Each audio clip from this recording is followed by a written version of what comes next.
Hey guys, it's Louise here and welcome back to my channel. So today we have episode 7 of Skeleton Crew. Oh my god, we're like so close to the end. This makes me really sad. Wait, never mind. We're on episode 6. Ignore me. Yeah, I'm getting so lost in the numbers. Yeah, last episode was a bit of a it was a fun one, but a bit of an emotional roller coaster at the end because now we have Jod and Smee separated from the kids. Now Jod is the captain. Smee is taking orders from him. And I don't know what's gonna happen, so let's just get into the episode. I am raring to get into it.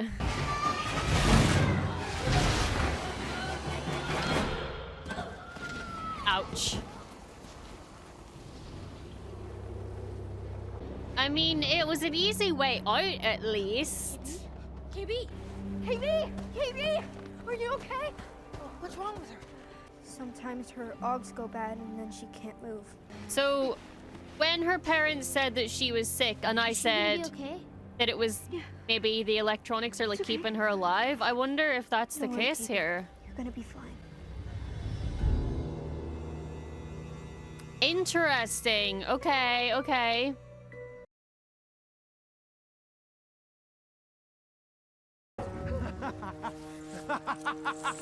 You piece of shit. Don't move. You're not going anywhere. I'm in line for something even bigger. I'll cut you in. Don't mention Atten. Oh my god. Oh. 33. No, I like that he had the jewelry on as well. It has been wonderful running. No, Smee! Beef. Why is he called Beef? She said they were called X-Wings. But John said X-Wings were bad. No, they're the good guys. Jod's the bad guy.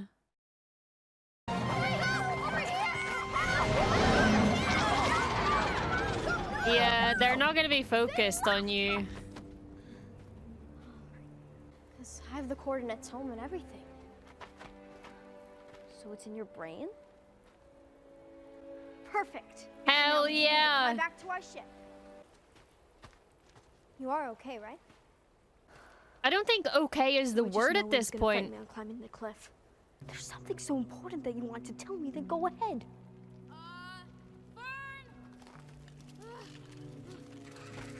Ew! Not alone down here. They could be dangerous. No, they're friendly.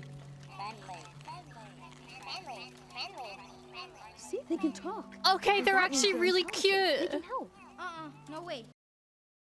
He's carrying a droid leg. These guys are locals. We can follow them to someone who can help. Follow. I'm with Wim. Yay! Let's go, Neil. I don't think... Yeah, probably groups of 2 makes the most sense. We'll pick you guys up once we get to the ship. Alright, I'm surprised Okay, Neil but- went with her. Already be at the ship waiting for you. Follow, follow! They're so cute! I want one!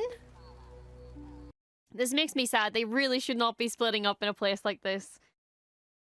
I find the so-called Mad Captain Silvo guilty. I sentence him to death by airlock. Always the airlock.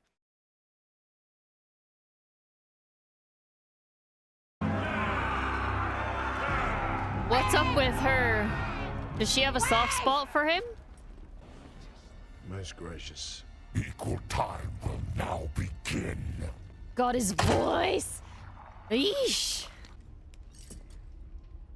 I have the coordinates you been to hungry? Atten. How long? They're not gonna believe him though, right? How long have you been left behind?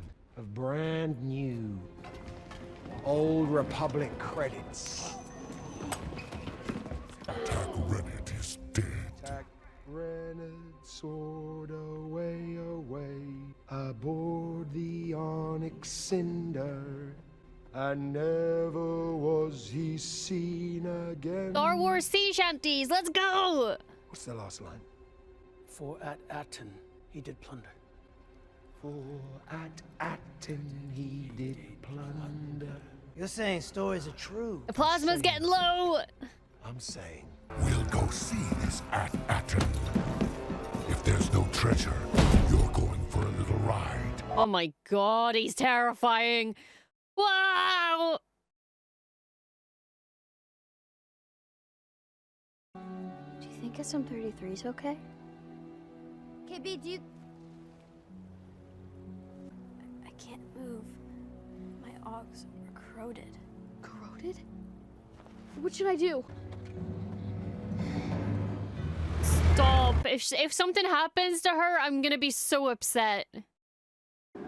Climbing is easy, step by step. It's not that hard. It is for me. I'm sorry, but not everyone can do things the same way you can. Yeah, think about other people, Fern. Unwind the lighter wires. I got it. You could have just told Fern. Sometimes she's not exactly living in the real world herself. Oh, yeah, totally. What do you mean? Yeah. Ever since my accident, Fern always assumed I could do anything she could. Like I'm not different. But I am different. Can you pull out the resonator housing and remove the microfuse? So what's on this is all keeping her alive. It's a little metal cylinder. I assume, is she paralyzed and this helps her move? Climb a cliff after days without maintenance. It's just not reality, Fern. So then just tell her that. I can't do that. Why not? Because she doesn't have patience for that. I'll have zero friends again. It's so dumb. Anyway, you could just be friends with me and Neil. Oh!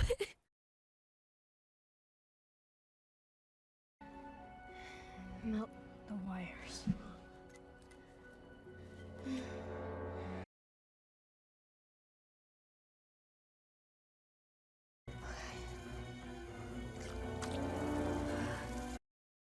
Oh, Wim is so lovely. It doesn't fit. Push.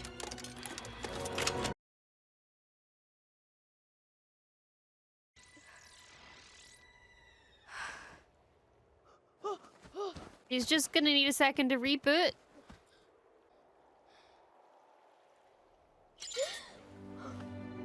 Oh, fuck. That was close. To what? Total system shutdown. She's so casual about it. Probably thought it would be more exciting to save someone's life. Anyway, thanks, Jedi. Okay, these two need to be best friends forever. Oh. That is so validating for him as well. He's being appreciated. And not being made fun of for wanting to be a Jedi and help people. Oh, Big Daddy Crab. I think we're in trouble.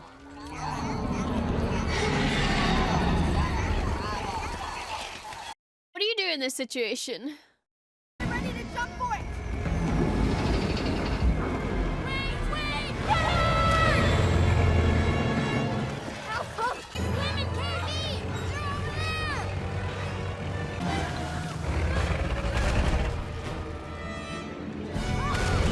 Oh my god. They're so brave.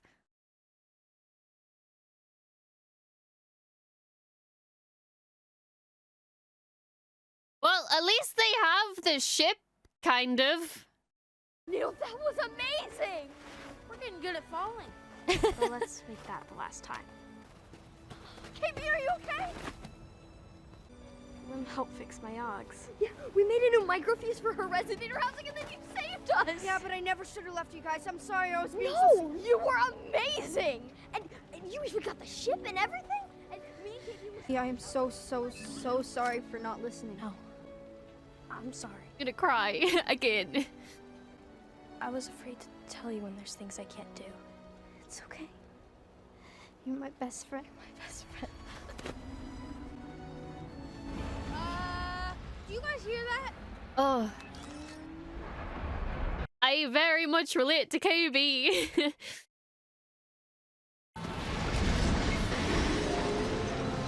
Uh-oh.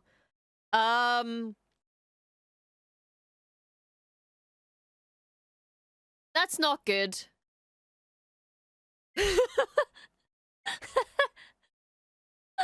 Oh god, guys, come on. Oh god.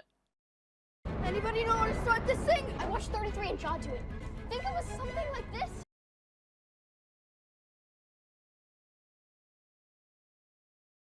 I think it was something like Jesus, she's so cool.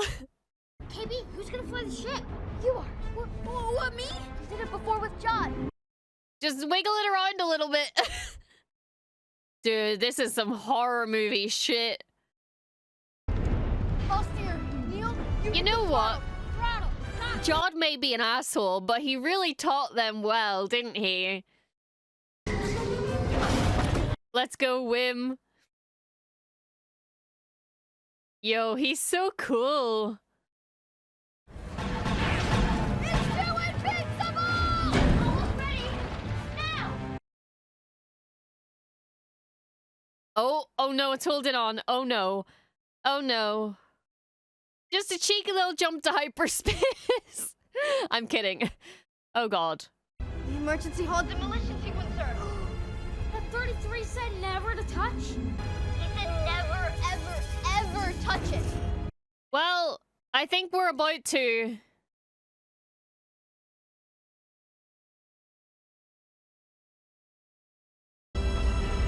Touch it. Do what you think is right. Oh god.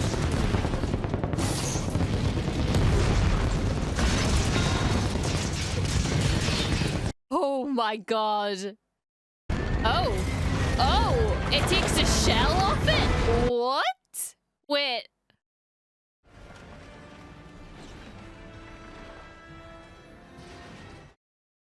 Okay.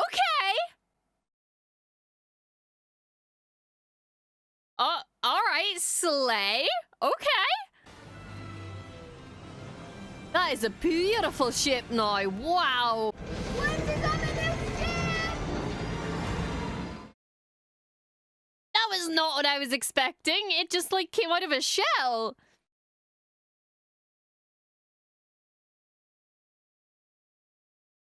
Oh, that's so cool. That's so cool. I have full trust in these kids. Also, I am not surprised that that was a Bryce episode. Oh my god, that has her written all over it. Holy shit. Oh, Bryce Dallas Howard. Every episode that you make for Star Wars is like the best thing in existence. Thank you so much for existing. Oh man, that was emotional. That episode really got me because KB is like my favorite of the kids. I think honestly, aside from Smee, she's like my favorite in like the whole show. I think she's a great character, and I love the sort of mystery behind her for the past few episodes. And now we know that she got in an accident. You know, she was likely paralyzed, and the droid electronics and stuff has helped keep her moving and helped her survive. And I find that really interesting. We have seen that with other characters too. Like we've seen it with Fennec Shand, for example. And with Echo.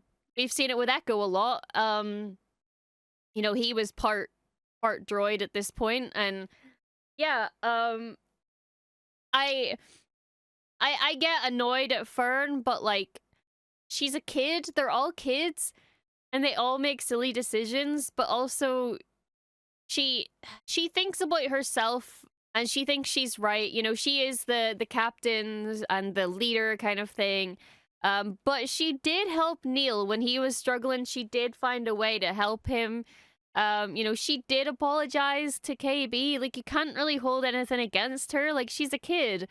And she did just have John hold a fucking, like, pirate knife to her neck. These kids are traumatized for life. Like, yeah, this is an adventure, but not one that they were expecting. They are traumatized forever. Like, I don't know what they've done with him. I don't know what's gonna happen to him, and I'm really, really scared for him. Because droids are just expendable to most people. They're just things.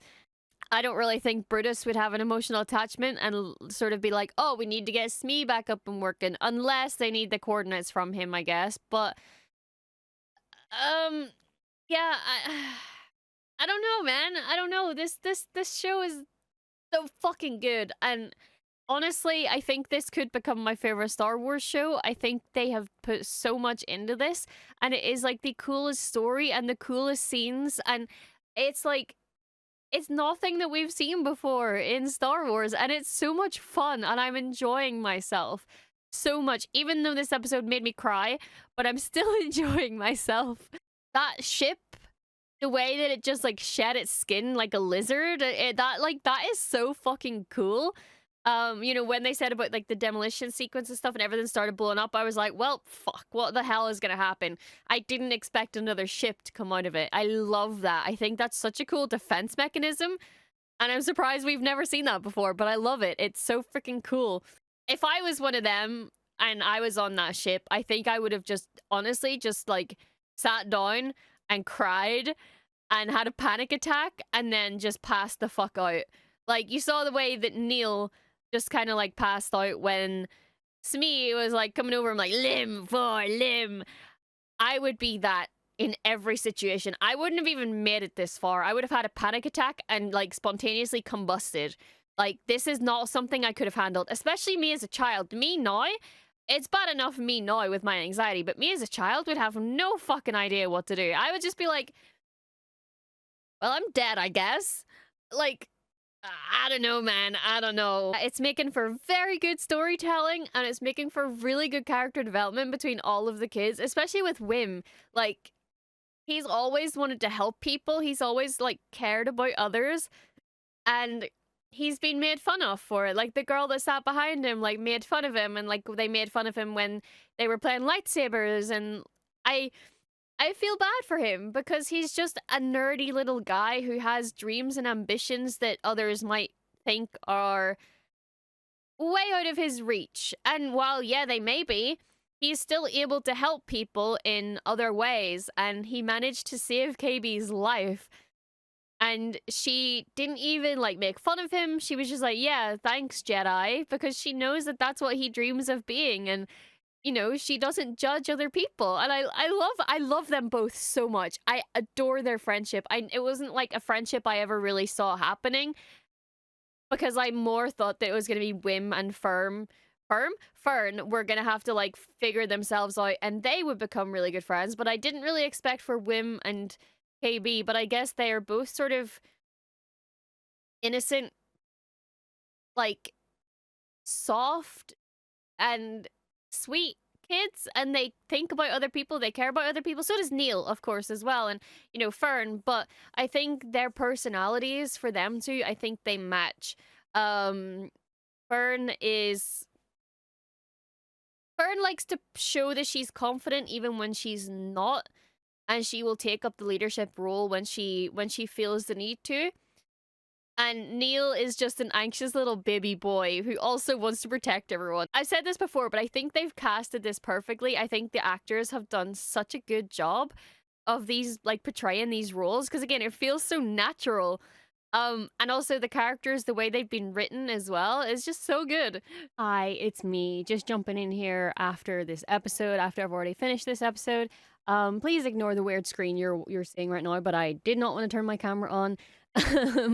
But I just wanted to drop in and say that I didn't talk about this previously because I sort of needed time to sort of wrap my head around it, but I wanted to give my appreciation for the way that they handled KB's disability scene. I know I mentioned it briefly, like during it and stuff, about how I related to it, but as someone who has physical disabilities, who struggles to move, struggles to walk, you know, can't get out of bed some days because my joints have like seized up. I think that they handled this with such like kindness, I guess, and such empathy. Disability isn't really shown that much, especially in Star Wars. But I think that the way this was handled was done really, really well. So honestly, shout out to like whoever worked on the script and to Bryce and to anyone else who helped direct this episode and direct this specific like scene, and to the actors as well. Like it was done so well. But to be able to show the severity of the situation while also having Wim be calm, you know, be slow with everything, make sure he knows what KB needs. So he wasn't like panicking. He wasn't like, getting mad at her for being slow or anything like that. He was just like, tell me what you need and I'll do it. And he just did it. And I think what KB said really hit home with me as well, because I also cannot do what a lot of other people can with my disability, because it's so like it impacts my day-to-day life. It's also invisible because I'm not like, I don't use a wheelchair. Sometimes I use a walking stick, but I just get really dirty looks from people as if like, you're young, why the fuck are you using that? And it doesn't get taken seriously and people assume that I'm fine. And looking at KB, like, yeah, you can see like her droid parts and electronics and stuff, but you don't really know what's wrong with her. Like, we didn't know what was wrong with her until she explained it in this episode. So her emotional, I've put all this on Twitter, so I'm just kind of going over what I've already said on Twitter, but like her emotional vulnerability with Wim as well was really sweet, because obviously she's a little bit more reserved with Fern, but with Wim, she just felt like she was comfortable enough to be like, hey, this is what's wrong with me. I really need your help. And yeah, like I said, he was patient, calm, understanding. He listened to what she had to say, and I think he was the perfect person to be with her at that moment. For me personally, I've had experiences where I've been shamed for not being able to do things. I've been told it's embarrassing, told to hurry up when I need a moment, being forced into situations I can't handle, etc., etc. So when KB said I was afraid to tell you when there's things I can't do, that's why I broke down a little bit. That's why I cried, because I was like, that is so me, because like I through so much anxiety from my condition and from other people that I couldn't tell people when there was something I couldn't do. Like, I felt like I had to force myself into situations, and I never spoke up for myself, and I always just, I don't know, it was a really big struggle with anxiety and stuff in that situation. But now I am surrounded by people that love me and who, understand my condition. And I think that that is just what KB needed as well. And I think that Fern, just hasn't been really in that situation before. And, she said that she's helped her before with things, but, at this point in time with the sort of tension that's going on in the group, I think Wim was perfect. And yeah, I just wanted to say that it was all handled so, so well. And I'm so happy to see this sort of representation in Star Wars. Even if it's just a small little bit of representation, it goes a long way. It really does. So yeah, thank you for listening. Sorry for the little rant. I'll let you get back to the video at hand. And yeah, Jod can go fuck himself. Even though I love Jude Law and at first I wasn't really sure on his character. I was like a bit, I don't know, it didn't feel right to me. I was like, he's like, I can't get a read on him, and I couldn't tell whether it was just like his character or whether I couldn't really see Jude Law being in Star Wars. I don't know, I didn't really know what it was, but honestly, I think he plays like the sort of like, oh, I'm the bad guy, but also I'm the good guy, but I'm a victim, and I'm also Sauron, because I have many names, and I think he's done great. And he's just pulling Republic credits out of his ass at this point. Like, when we were on at Akron, and he said that he used those Republic credits to like get the AOPs and stuff back, he did not. There was no way Wim's dad gave him that many credits for lunch. And then, like we saw the amount he gave him, but it was definitely not, I feel like it wasn't that much. But the amount that he gave the lady behind the receptionist lady, and then like, I don't know. I think they just didn't show what happened between him and the Raider people, because it's a kid show and that's all behind closed doors. We don't need to see what he did with them. What him and Smee specifically did to those people. But I mean, he freed the EOPs, so we can't really complain, can we? And he did save the kids, so he's had his good moments. but it's all for himself, obviously. But yeah, I'm excited to learn more about him, and see like what his outcome of this is and what he's actually planning and why. Like, I know obviously we know he wants the treasure, but like, I don't know, there's still something there. But yeah, anyway, I'm gonna get into the next episode. It's currently 2 a.m. I'm tired, but I want to get through this. So yeah, thank you guys so much for watching. I'll see you in the next video. So peace, and may the force be with you.